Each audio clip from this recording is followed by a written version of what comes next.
In the interest of keeping everything on time like Steve does, let's get started. We've got a great program today. For guests and visitors, my name is Teresa Russell. I am the club president-elect filling in for Steve today. And I want to welcome you to the 5th meeting of the 48th year of the Dublin Worthington Rotary Club. And today's invocation and pledge will be offered by the one and only Shirley Lambert. Hold on, I'll bring the mic. Okay.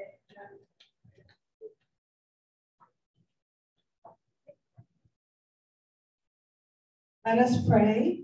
We pray for the immediate needs resulting from the Kentucky flood crisis. We pray for enough money, equipment, supplies, food, and water. We pray power is restored and that the water will safely drain away. We pray for all those involved in the rescue efforts and for all the Kentucky Rotary clubs who are reaching out to meet the needs of the flood victims. Amen. Allegiance to the flag of the United States of America and to the republic for which it stands, one nation under God, indivisible, with liberty and justice for all. And do we have any visitors besides our speaker? Or do we have a visitor? No. Stand up, sit down. Stand up, sit down. We're supposed to stand. It's good exercise. Very important. My wife, Barbara Avery. Welcome. Welcome. And I am your sergeant today. I'm your chief cook and bottle washer today.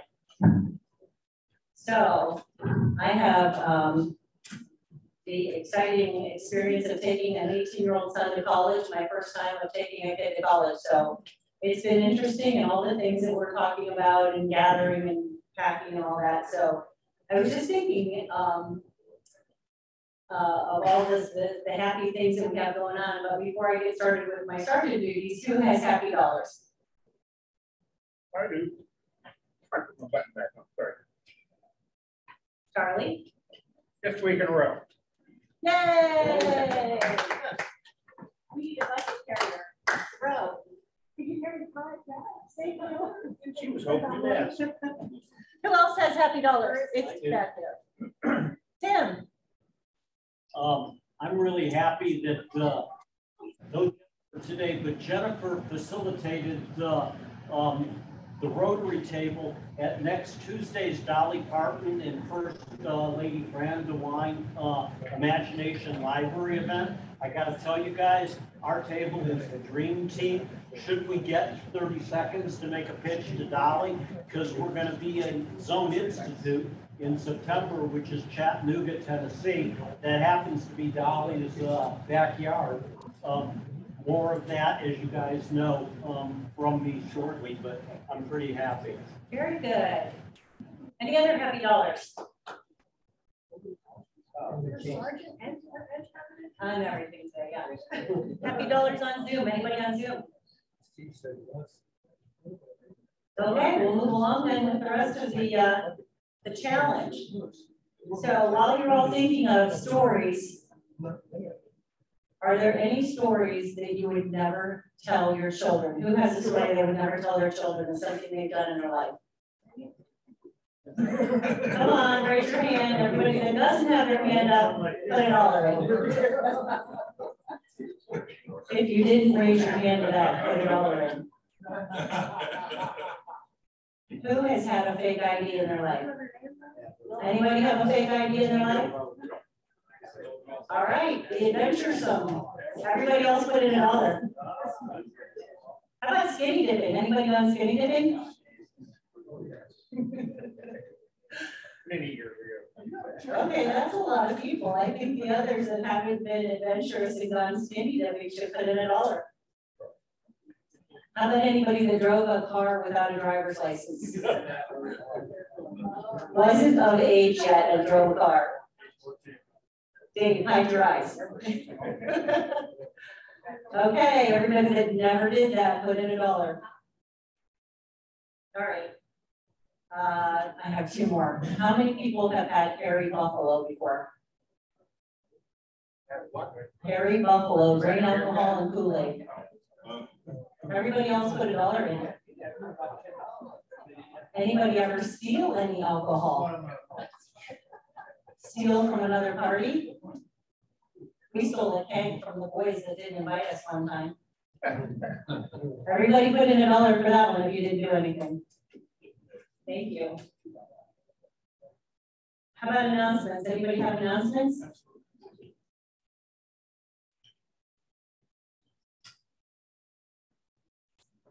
So we are still continuing our search for somebody that wants to lead membership. We've got a lot of support behind the scenes. We just need somebody to step up and help us be the front person. If you're interested, please let Steve or I know. Okay.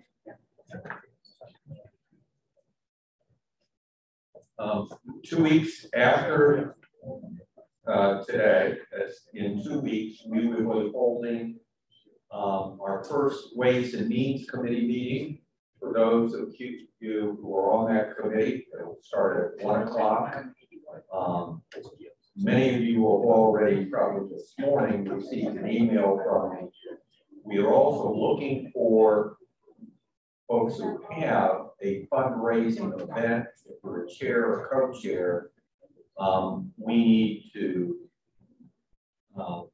we're putting together a calendar, and I have a form that I'd like to fill out and discuss, maybe getting a representative to that meeting.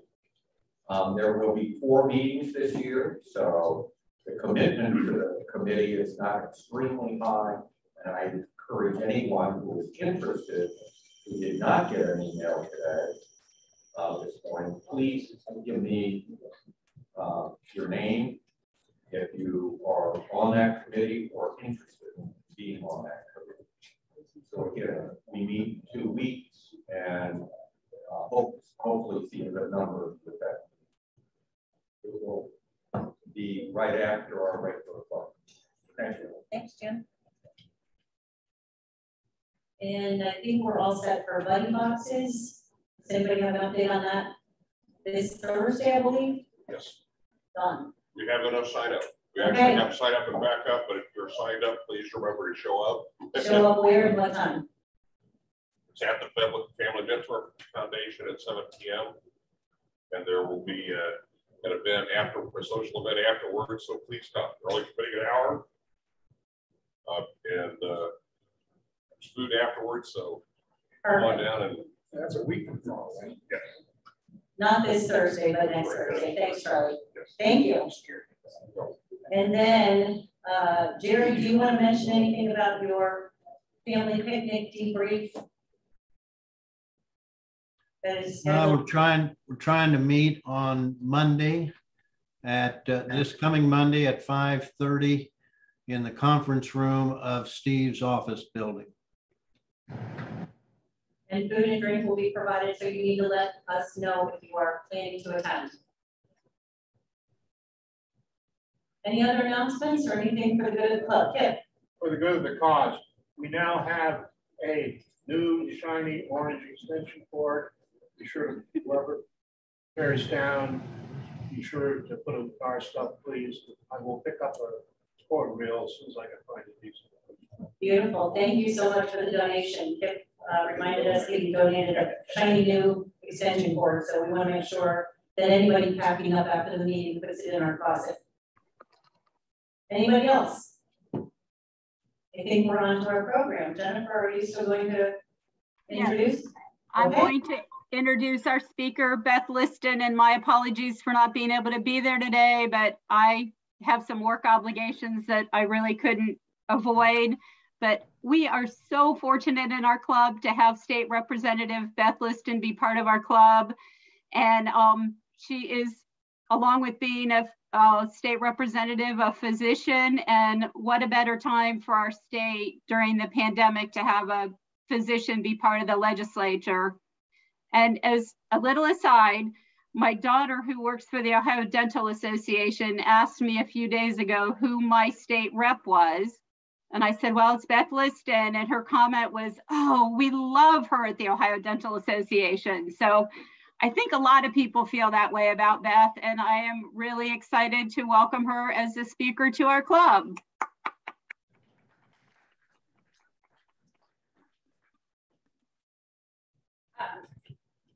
Welcome, Beth. Thank you. Where's the camera that they see? It follows you. It's things. It follows me. Up here. See where it's showing you right now. Oh yeah. Hi, there's me.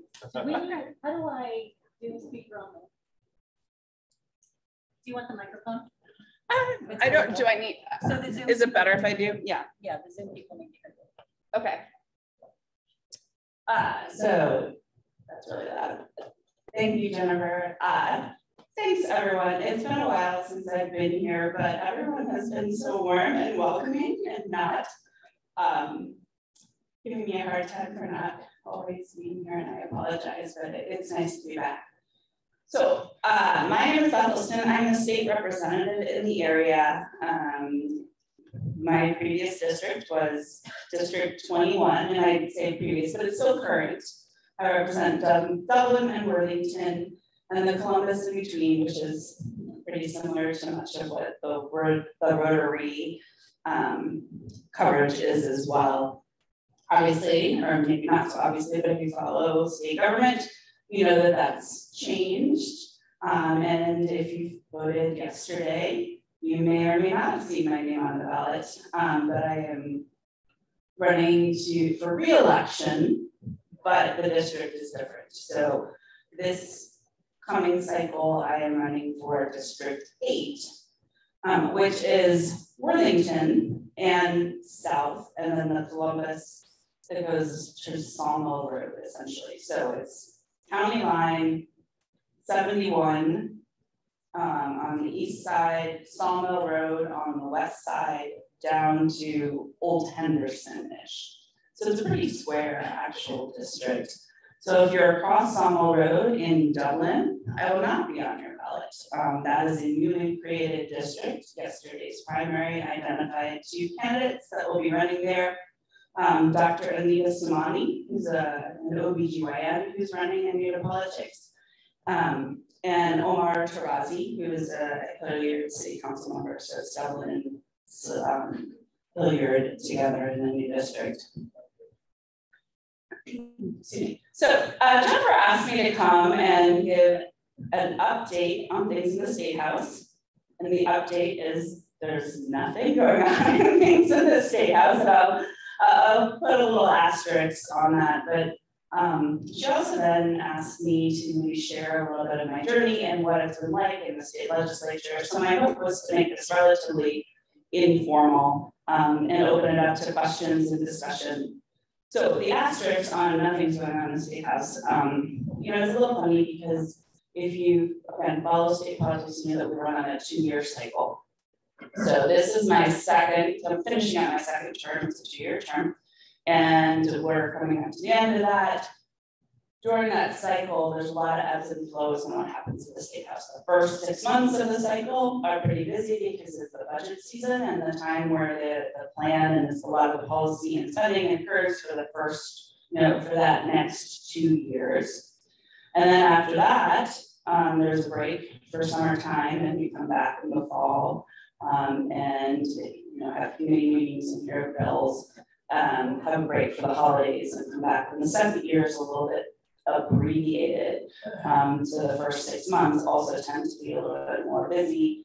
And then the final 6 months we're on break for the summer, and then there's often a break for the campaign season. So we have not been in session since the end of June, and we do not pick back up, or we're not scheduled to pick back up until after the election in November. So from a policy perspective, things are actually relatively quiet. There are not bills that are moving. Now, different members of the General Assembly have the opportunity still to introduce bills, and some have done that, and sometimes those are splashy bills because there are elections coming up and people want to make a statement about what they'd like to see or what they believe should happen. And so there's often a lot of discussion about the splash of the bill and the politics of it. But there's no bill that is going to pass in Ohio until after the election. And I put another little asterisk because it is always a little unpredictable. The schedule for the General Assembly is set by the leader of each body. So in the House, which is where I am, the Speaker of the House sets the calendar. And at any point, the Speaker of the House could say, hey, we need an emergency session and we're gonna call everyone back.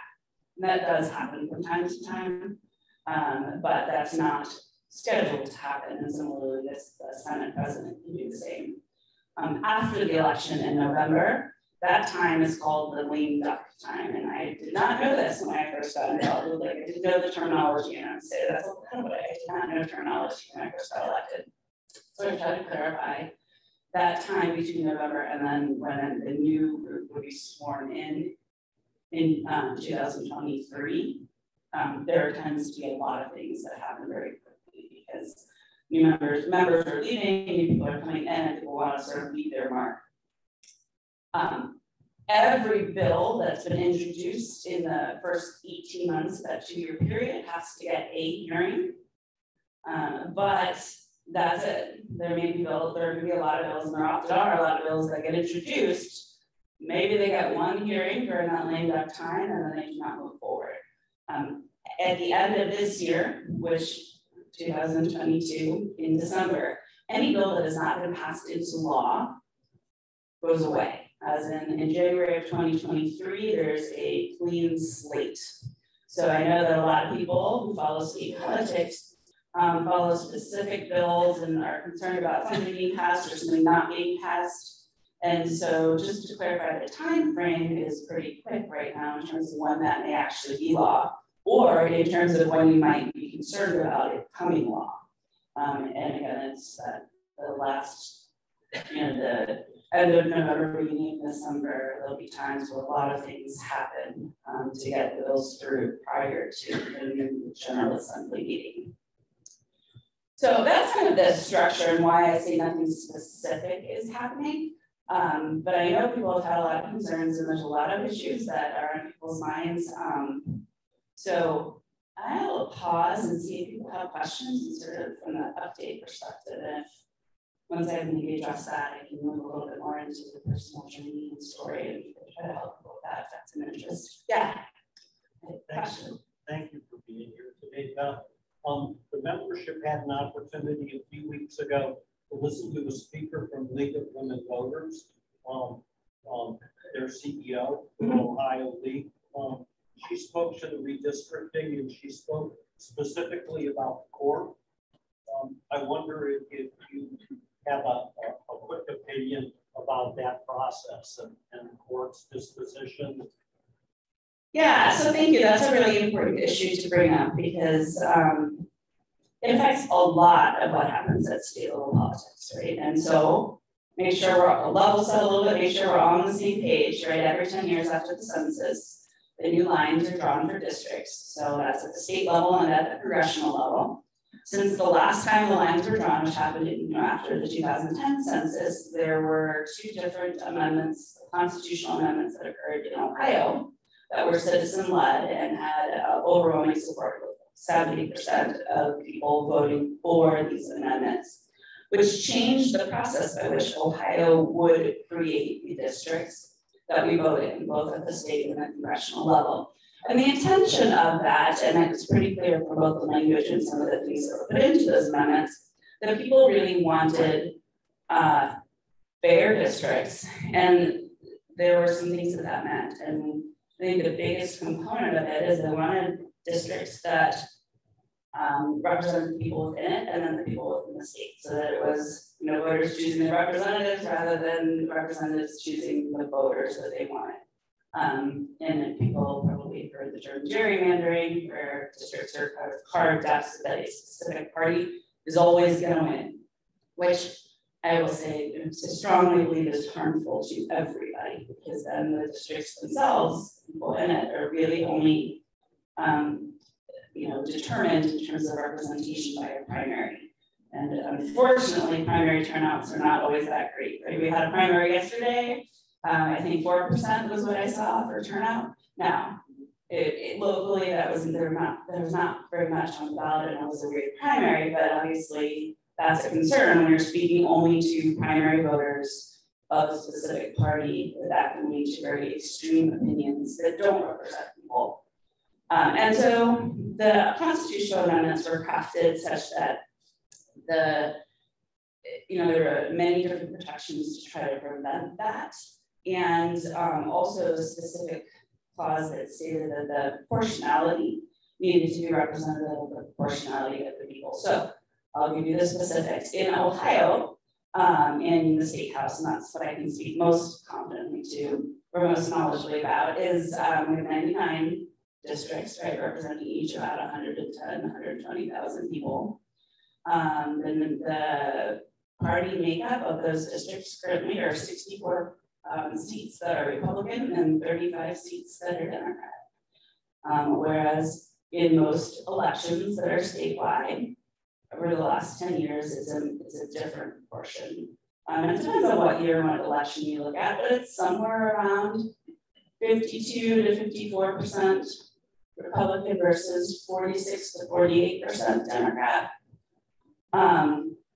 which isn't really the super minority that you would see. And honestly, most of those districts, the 64 to 35, there's not much chance the parties would change, right? Most of them are set. Now that's not true in every case, but in most cases. So the constitutional amendment required that a commission be set up that included multiple statewide office holders and 2 people from the legislature from each party to determine what those districts would look like. And if there was a bipartisan agreement, the districts would last for 10 years. And if there wasn't, the districts would last for 4 years, but they did need to meet the requirements of the proportionality that was put in those amendments. Unfortunately, the politics are political, and the commissions are still made up of political members. And so what happened was that multiple maps were put forth that the Supreme Court in Ohio determined did not meet the letter and spirit of the constitutional amendments, both on the congressional side and the House side. And the Supreme Court said, hey, this doesn't work. This isn't proportional representation. You need to do it again and again and again. And that happened, I think, 5 times. And ultimately, there was an appeal to the federal court who said, okay, you have to have election. We're going to choose this map. We're going to say this is the map that you're using this year. And that's that for 2022. And that's where we currently stand in terms of the map. So when I say that I'm running in District 8 and describe it to you, that's for 2022. If we do not know what 2024 will look like.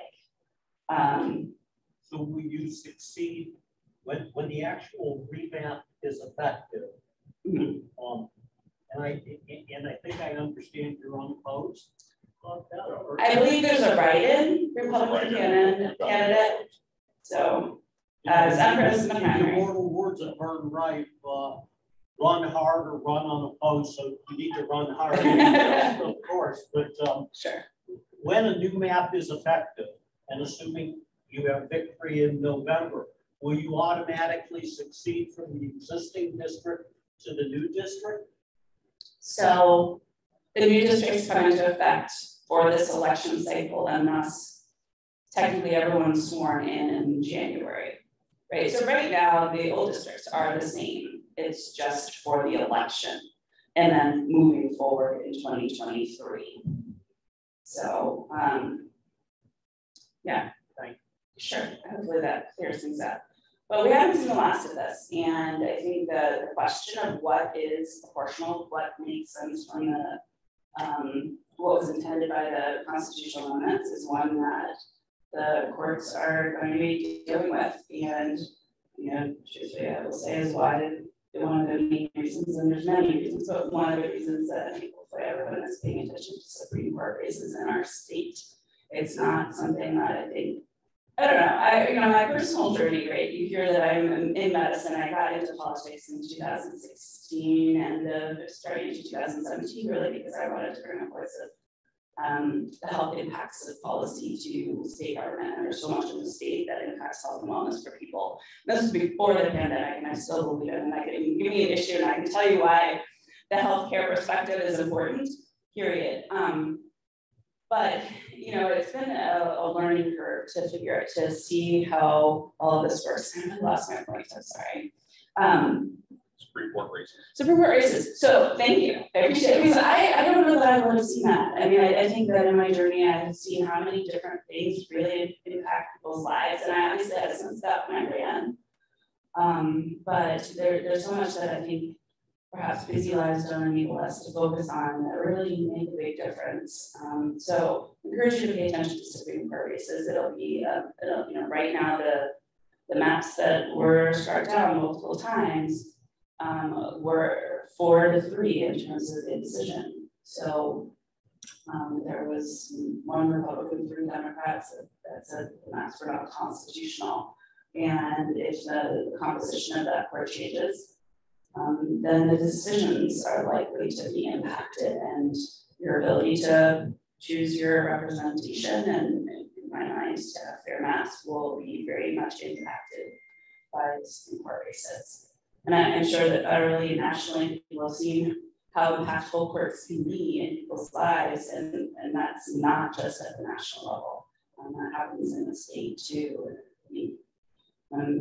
As I sort of started to see more behind the curtain and how it all works in this role, I think that that's only been more impressive on me, and I could impress upon everybody else too. I think you had a question as well. Yeah, around that same area, the Supreme Court doesn't seem to have any people to actually determine consequences. Well, so isn't that a funny thing, right? Because it's hard to come up with a word to use, and I am not a lawyer, right? But when I say the Supreme Court can't enforce things, oh wait, right? The Supreme Court, the courts aren't the enforcement branch, the executive branch is intended to enforce, right? And the legislative branch legislates and creates the law. So if you start thinking about the separation of powers, you realize that is the balance that was created. But I feel like we're definitely seeing the challenges that occur when the culture of us, following through on what the courts have said is challenged. And I'm sure that there are lawyers in here that will speak to that, but it's hard to even come up with the word for what the Supreme Court should do, right? Because they don't have that enforcement mechanism. That wasn't the power that was intended in that space. And you'll hear a lot of people, and there's a lot of discussion about whether there's contempt of court, should there be charges, but it's pretty murky because all of the enforcement powers in this case are the branch that made the executive branch, who heads the commission that created the boundaries. So I do not know the legal answer there. Yeah. Well, I wanted to just ask how you feel at this point about how the government in Ohio works. It's a great question. No, I mean, I feel like this role, and I'm honestly, and be super honest, this role is constantly ups and downs.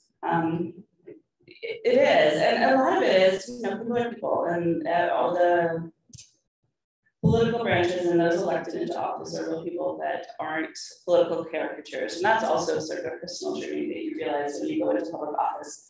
People tend to think, create in your mind a caricature, or in their mind a caricature of what a politician is. And that's not reality generally. Most people have depth, or trying to do good things, even if you may completely disagree. And that's not true of everybody, but most people are. And so there are moments where you go in and I might be at a committee and I'm like, wow, I feel like we make a big difference and make an impact. And I know I'm speaking from a super minority position. So I mentioned that there's 64 Republican representatives, 35 Democrat representatives, and one of the Democrat representatives. So that what I need to do is make sure that I work around the edges, right? That I work within the power construct, which is that the Speaker of the House is a majority member, the committee chairs of every committee are majority led.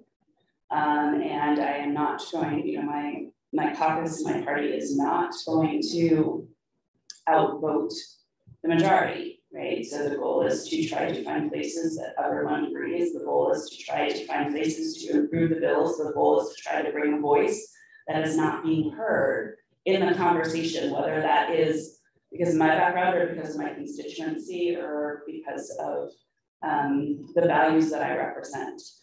And so there are definite moments where I feel like, wow, I really contributed to that conversation, or I'm finding a place where this might make this all better, or we can come back together. But the other side of it is the ups and downs, because then, sometimes the conversation just rips things apart. And then there are moments where I'm just banging my head against the wall because the divisive issues that I think everyone hears about all of the time become central. And sometimes that's because of true ideology of the people that I work with in terms of the other political elected officials. And sometimes it's really just because of the politics of it, that is what people who are elected believe that their constituencies really want.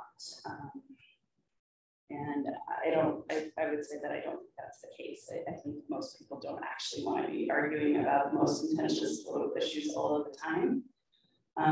But if, in my mind, if people's rights are being trampled, if people are in danger, I understand why there has to be a large voice in a discussion about that, and that sometimes overrides all of those moments where you feel like something useful can occur. So it goes up and down. It's really the short of it. And then every day I feel like I get optimistic and then I get pessimistic. And I get optimistic and then I get pessimistic. And I think that, I was talking a little bit earlier about sort of the nature of the Ohio's partisan makeup. And I think a lot of times when we talk about it, we miss the fact, you can miss the fact that most people are nuanced in their opinions, even on the most contentious issues, that it's when we retreat to simple phrases that it becomes divided. So that always gives me optimism, like regular people in Ohio are really good people, and that's good, and that's nice, and I don't think it is represented very well in how politics is seen. Hey, Beth. Yeah. So we know you're a physician at OSU, and since you were elected, was it 4 years ago? Yeah. It's about 4 years ago. I know that Jim was saying I was my new job. It doesn't feel new. It's been on 4 years, actually. So yeah. since that time, we faced COVID, and now we have the abortion issue. And so how does your background and your position as a physician help you influence legislation yeah? Thank you for the question, John. So I think that there's a couple levels to answer that question on. One goes back to the background level, where I can speak with other representatives maybe who don't always, who on the surface would typically have very differing views as mine. And having that background and knowledge, I think, still provides a legitimacy to the perspective. So, we can discuss what the role of government should be related to masks, okay? And I know that people have strong opinions on this. I am simply going to state that I think there are and were incredibly important, and that it was critical that we listen to public health experts, and that businesses and schools were able to put in best practices into place without state government laws saying that they couldn't. But I can give you the information. I can talk about what career really looks like. I can describe it in the hospital. I can explain what I know about masks. But the value judgment winds up being the political space, which is more important to those who've been elected. And I absolutely differ on where I think Ohio went with that. Ohio was always leaning towards, all of the bills that went forth were about trying to keep the government from requiring things, or not requiring things, trying to keep the government from preventing other places from requiring things, if that makes sense. So, businesses were saying, hey, we need to require vaccines, and the legislature was saying, hey, we should prevent the businesses from requiring vaccines because that is not what we think is correct. So in the background, I think I'm able to speak from just that medical voice, and that is helpful, even if it doesn't necessarily make its way into policy. I think in the foreground, for me, a lot of it has been making sure that there is a informed counterpoint. So on every issue that I believe that is not consistent with best practices in medicine and medical science, I am there for the interview. And for the, to be there and say, what, vaccines work and are safe, and we need kids to get vaccines in schools, and we need that to be part of our community to run the spread of polio and measles and all of the horrible diseases that we've had under control because of vaccines. And so when that becomes a question, I think it's important that I have the microphone to do that, even if it doesn't necessarily change the bill outcome, and I would say largely because of some of the more extreme voices, and going back to some of the gerrymandering that we're all concerned about. So does that answer your question?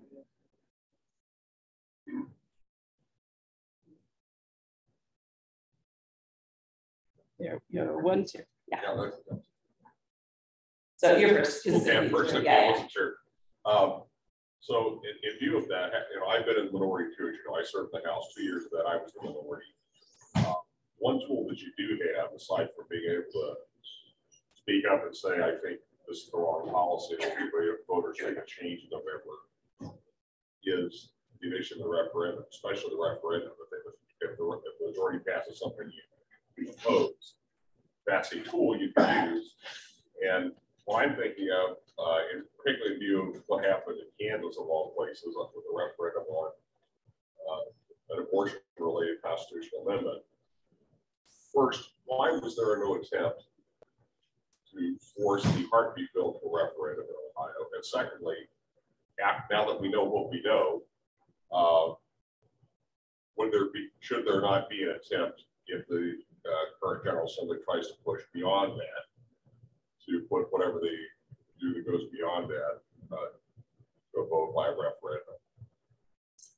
Yeah, it's a great question. And just to verify, do I need to repeat the question for those who probably I should have been, sorry. The question was why the use of a referendum for policies that might be unpopular as a tool, and specifically referencing the heartbeat bill, which was passed last General Assembly, which was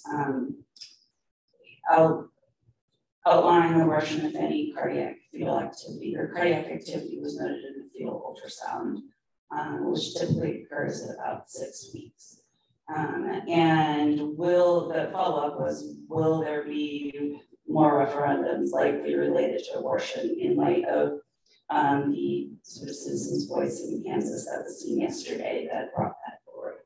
So I think that if we take the first component of it, the fetal cardiac activity bill from last General Assembly, I think there were many, and I'm not even just saying money in my caucus, but maybe less in my caucus, but I think there were many in the opposing caucus or other party that just simply did not think that this was actually going to come into effect.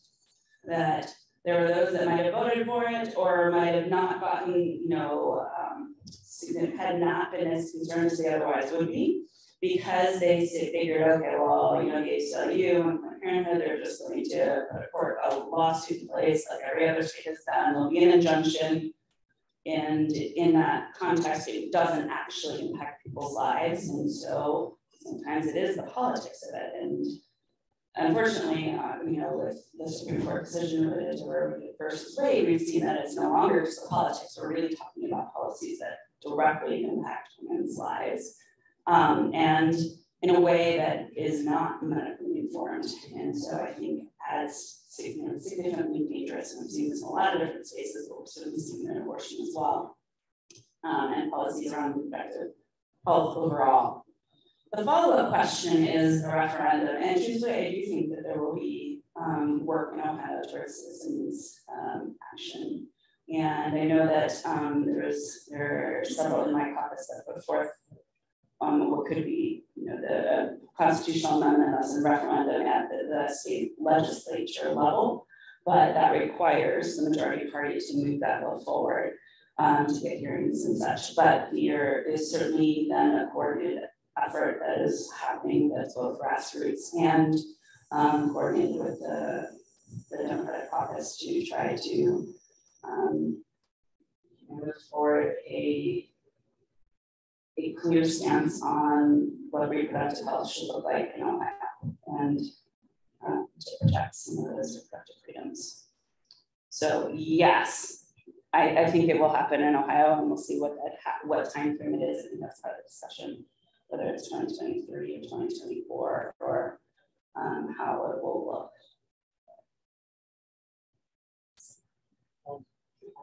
One question, very quickly. What are your committee assignments?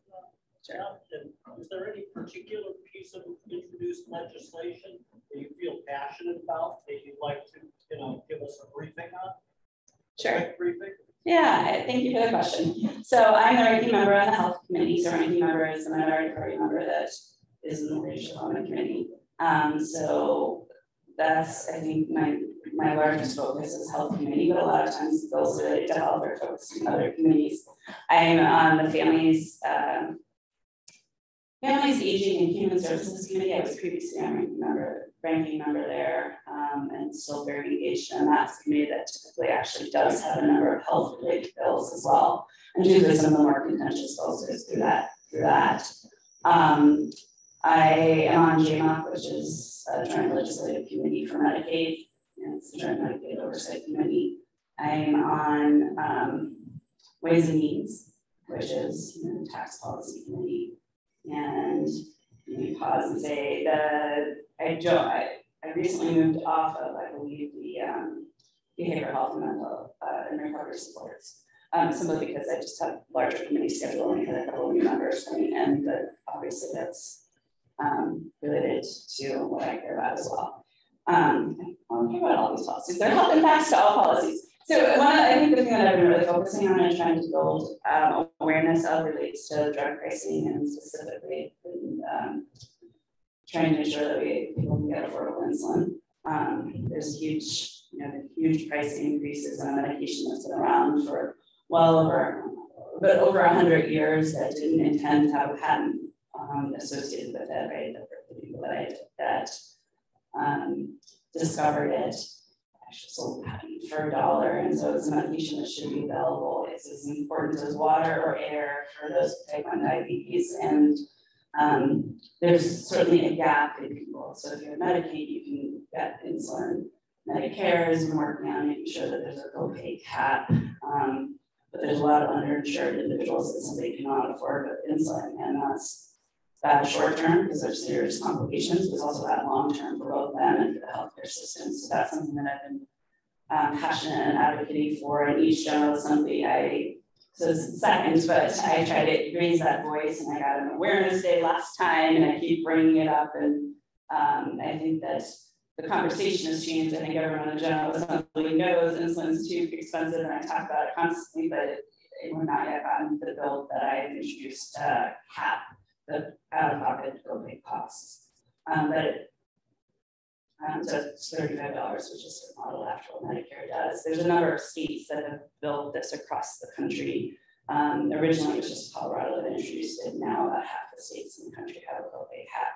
So I think that's the thing I'm really sort of focused on and try to, because I think it has implications both for that individual, those individuals, for that group, for the healthcare system, but also as a model to see how drug pricing works that hopefully can be looked at for everyone. So. In the discussion about the rape of the 10-year-old girl in Indiana, where she couldn't go now, I don't hear people talking about statutory rape. And to me, that's very important because the age of consent in Ohio is what? Well, I mean, I think the gut reaction is to 18, but I think there's 16 with specific stipulations as well, but yes. And I think that's an important point, right? That if you look at pregnancies that occur under the age of 15, and you know, a large proportion of those are fathered by Family members. Well, family members, but also, you know, adult men, 20, 29, who, you know, obviously are perpetrating violence towards young people, regardless of whether there's an implied consent or not, right? Because as you say, these are kids, these are children, and I think we need to not lose sight of that and absolutely be focused on the fact that this is not just women's issue. Never had a menstrual period. Yeah, and or just started and must have can be pregnant. It just seems to me that we talked about the decennial with it. I'm sorry. That people who voted for this just didn't realize the consequences of them doing it. I think there are individual consequences to that child who has to take a pregnancy full term is much more dangerous than having an early term. Yeah, no, I mean, the family. Early abortion, medication abortion, incredibly safe, right? Pregnancy has a risk no matter when. It's increased when you're talking about teenage pregnancy slightly. If you're talking about under 15, there's a multiple, there's a multiplier, 2 to 3 times the risk of death and or severe impairment. And every one of us who's had kids understands that there are some issues that occur, even under to your body and impacts that happen, even under perfect circumstances. But lots of pregnancies are not perfect, right? 1 to 2% of all pregnancies are ectopic, which is something that a lot of bills sometimes forget. That you have ectopic pregnancies, which means that the implantation is not within the uterus, which is not conducive or compatible with life, period, right? Woman would, let's say woman, but we're talking about a child, younger, the female individual would die, as would the fetus. And so there's a lot of medical realities that are not considered in this discussion, and I'm always trying to bring forth. And then when they're considered, sometimes they're glossed over, right? And sure, so the question for this on Zoom was originally about the 10-year-old who had been raped and needed a termination, and there was a debate in the state about whether she would have been eligible under current law. Well, current law is that 6-week bill that I mentioned, the cardiac fetal activity. And so if a cardiac fetal activity were identified on ultrasound, then the only permissible reason for it to end the pregnancy would be because of this specific wording of this significant, substantial risk of death or impairment, or major impairment of a bodily functional organ. And I don't know what that means. I mean, this is always going to be open to interpretation because, again, pregnancy has a risk of death. Pregnancy in a 10-year-old has a risk of death, but what risk is too much, and who decides, and how is it going to be interpreted? It's not clear. It's a bad law that's legislating healthcare in race situations with a broad brush that's going to end up in horrible stories for women and for kids. And then there's the results when the baby itself born. When I had my son 6 years ago, there was a 12-year-old and my dad across from me in the recovery room. And the nurse came over and leaned over and said, "There's something wrong with your baby. We're sending it over to Children's Hospital." That was it. There's very likely to be something wrong with the baby of the child. Well, again, I think when we talk in just those ideology talking points, we gloss over, the very real life circumstances that happen, whether it's, early rupture of membranes, and I know you're getting into lots of medical specifics, but not everyone wants, but, that happen, and it's, sometime in the second trimester, that's not incredible pregnancy that will yield a fetus that is viable, but there's cardiac activity. And so how long do you have to wait, putting the woman's life at risk because of the risk of infection, the risk of uterine rupture, there's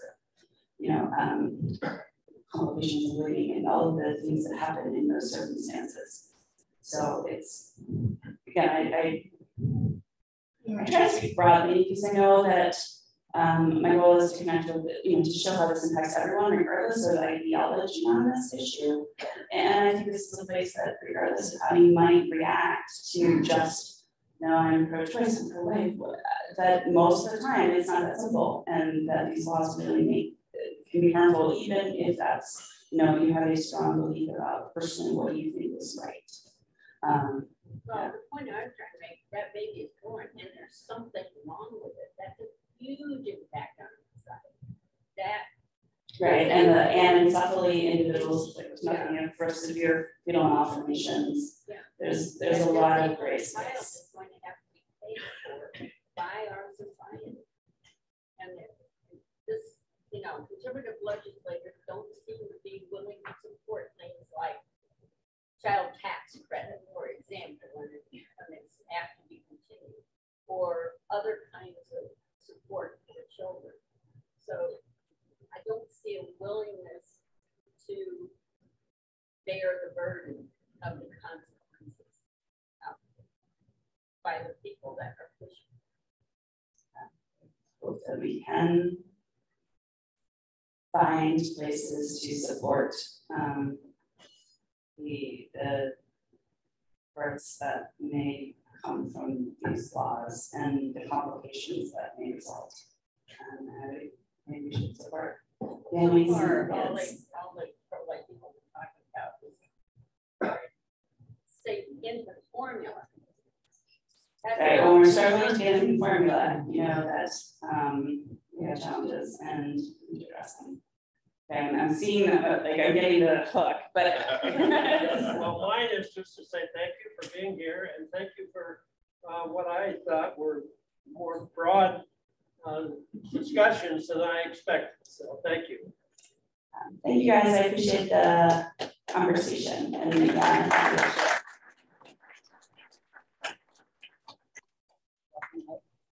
Thank you very much.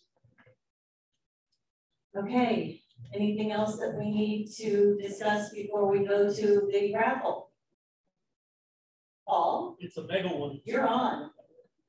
We have no cards again. Jerry is not here again, so we don't have cards. So Ken, you're still deferred.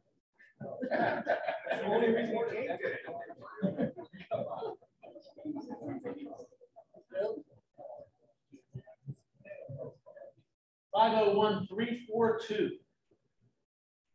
Yes, sir.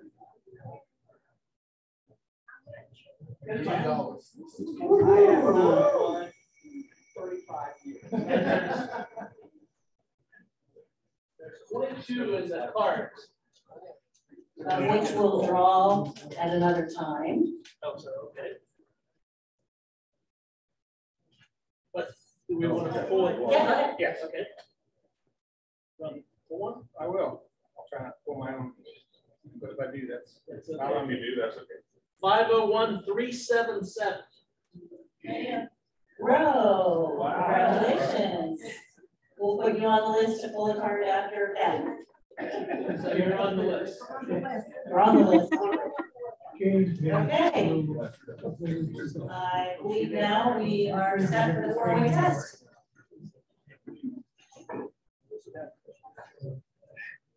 Sorry, Zoomers, I don't have the flag and all that like Steve always does, but bear with us. Okay, so first of the things we think, say, and do.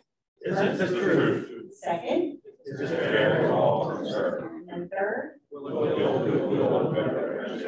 And fourth. Will be beneficial to all concerned. Very good, we're adjourned. Nice job. Thank you. All right. Short notice. That's right.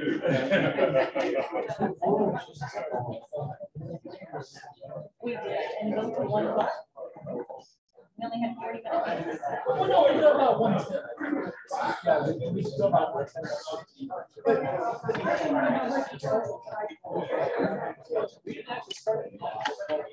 Well, and the reason I bring it up is time is all that learning. I know that. If you look out here, half the people are arriving after noon. That's why I'm bringing it up. I'm wondering if we should go back to a slightly delayed starting time. That would be It didn't have to be 12:20, it could be 12:10, 12:15, or whatever. You look amazing. Sorry. You're working hard. What about me? Jeez, come on. Because I know I'm standing right here in front of you. I didn't give you compliments.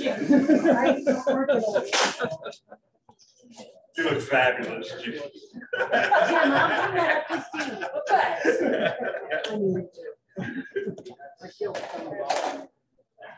Is it, how are you doing?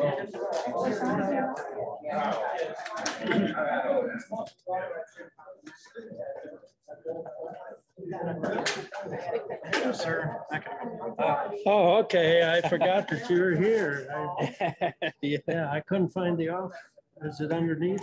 I was thinking. There, I saw red light. And the eyes are off.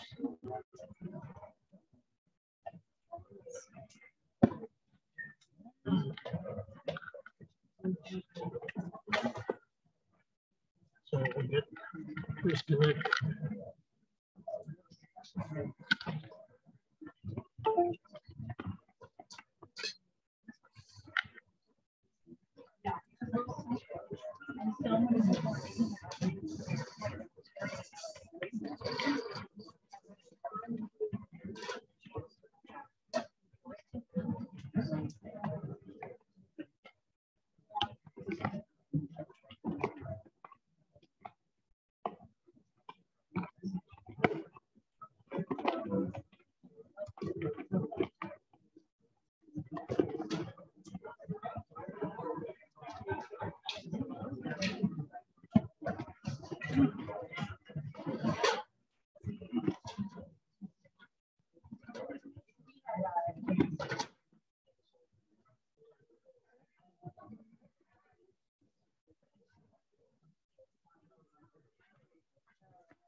Ready to turn it on? What's that? Are we ready to turn it on? Sure.